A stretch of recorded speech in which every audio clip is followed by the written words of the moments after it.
O primeiro fator que nós vamos falar é a mutação gênica. Vamos entender o que é. Primeiro, pessoal, a única mutação gênica que nos interessa a nível de evolução são as mutações gênicas hereditárias. Se você se expôs à radiação, sofreu uma mutação, ganhou um câncer, isso não é hereditário. Tá bom? Então tem que ser hereditária, tem que afetar os gametas para que possa passar adiante. A mutação tem que estar lá no gameta. Tá bem? Então, a nível evolutivo, tem que ser hereditária. A prole tem que receber a nova característica. E aí, o que seria uma mutação? Uma mutação nada mais seria do que uma alteração no material genético. Dá uma olhada nesse exemplo que eu trouxe para vocês. Está aqui o código genético: citosina, timina, guanina, adenina.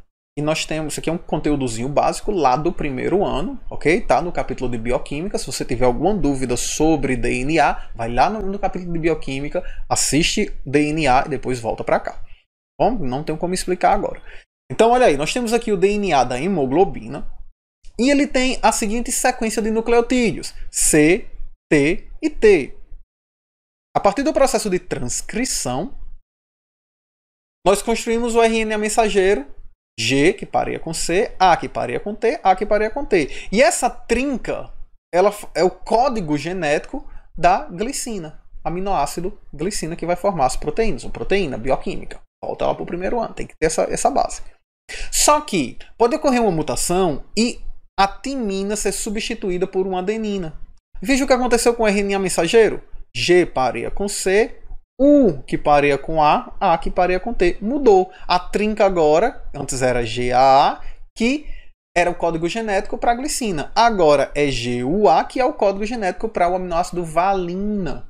Mudei o aminoácido da hemoglobina. Lembra? Hemoglobina, proteína que está lá dentro do glóbulo vermelho para transporte de oxigênio. E por ter modificado o aminoácido que forma essa proteína, eu modifico o glóbulo vermelho inteiro, criando esse glóbulo vermelho defeituoso, por isso que isso é chamado de anemia falciforme, parece uma foice, certo?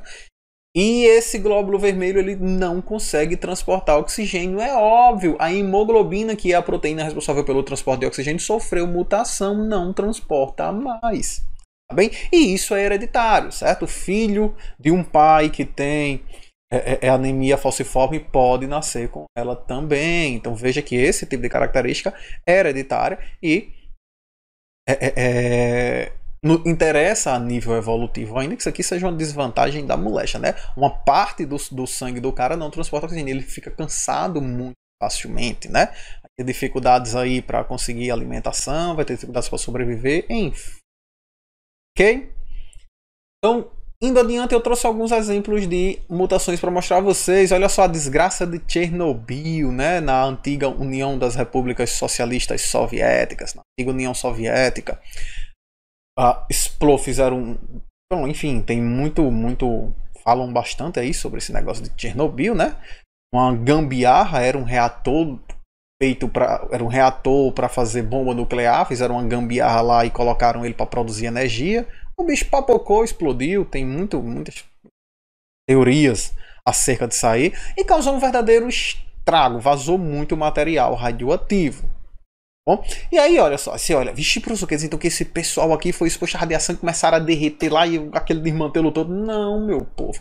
Geralmente o que é que acontece? Geralmente, hipoteticamente, alguém foi exposto à radiação, a radiação danificou o material genético dos espermatozoides ou dos óvulos, e aí quando fez o bruguelinho que nasceu com as mutações provenientes daquela exposição à radiação.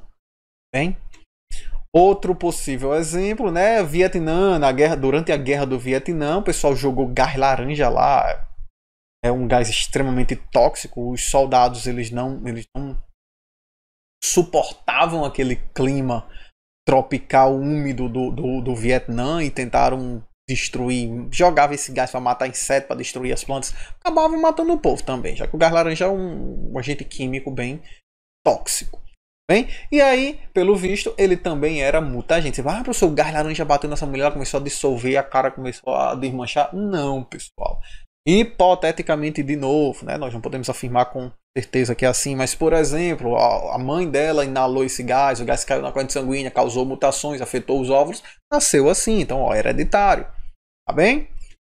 E nós temos diversos. Olha aqui uma mutação natural. Acredita-se que essas mutações, todas as espécies possuem uma espécie de um tipo de fator mutagênico. Tipo, a cada 1000 genes, um gene sofre mutação. Isso aí acredita-se que é assim em todas as espécies. Bem?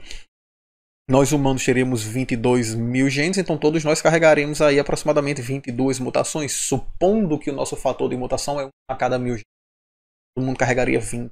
E aí, numa dessas mutações, elas podem acabar trazendo de volta características já perdidas, como esse rabinho aqui. Isso aqui é uma cauda, um rabo nascendo. Certo? Isso porque especula-se que uma característica outrora perdida por um processo evolutivo qualquer pode retornar e vir a ser vantajosa num novo habitat, num novo ambiente que se modificou ao longo das eras geológicas. Certo?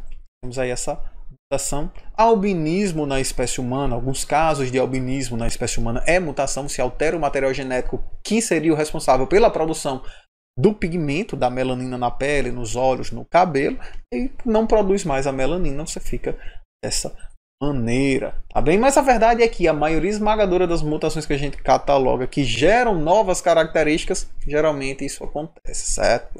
Levam à morte. Uma mutação muito comum, já bem conhecida, é o câncer, que é o câncer, uma célula que sofreu mutação, perdeu a capacidade de controlar a sua reprodução.